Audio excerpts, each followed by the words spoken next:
агенти омури тоҷикистон рӯзи 12 октябр дар як ҳамоиш дар душанбе натиҷаҳои муқаддамотии ба рӯйхатгирии аҳолӣ ва фонди манзилро ки аз 1 то 15 октябри соли 2020 таи 15 рӯз анҷом шуда буд эълон кард.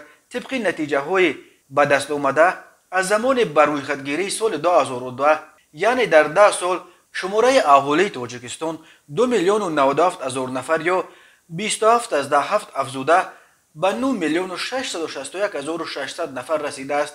агар чунин сурати рушди аҳолӣ ҳифз шавад, интизор меравад аллакай дар соли 2020 шумораи аҳолии тоҷикистон ба 10 миллион нафар бирасад ва шумораи аҳолии пойтахташ шаҳри душанбе аз марзи 1 миллион убур кунад.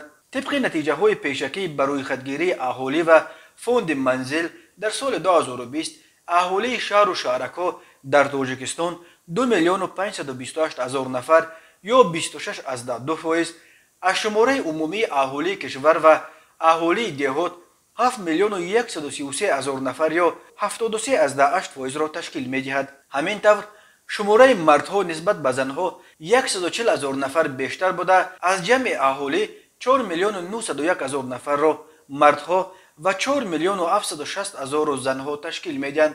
дар нуфусшумории соли 2010 фарқ байни аҳолии мард дар тоҷикистон ҳамагӣ 70 ҳазор буд. он вақт дар ҷумҳурӣ 3 миллиону 817 ҳазор мард ва 3 миллиону 747 ҳазор зан ба сар мебурд.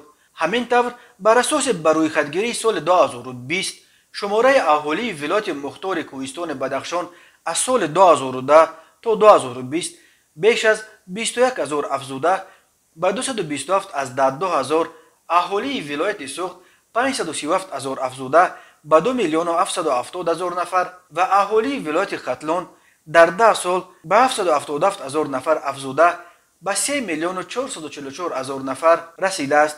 ҳамин тавр аҳолии шаҳри Душанбе 224 ҳазор бештар шуда ба 948.8 ҳазор нафар ва шумораи аҳолии шаҳру ноҳиявои тобеи ҷумҳурӣ 5 миллион афзуда ба 2 миллиону 270 ҳазор нафар расидааст. агенти омур гуфт натиҷаҳои муфассали ба рӯйхатгирӣ то соли 2024 дар 11 ҷилд чоп хоҳад шуд.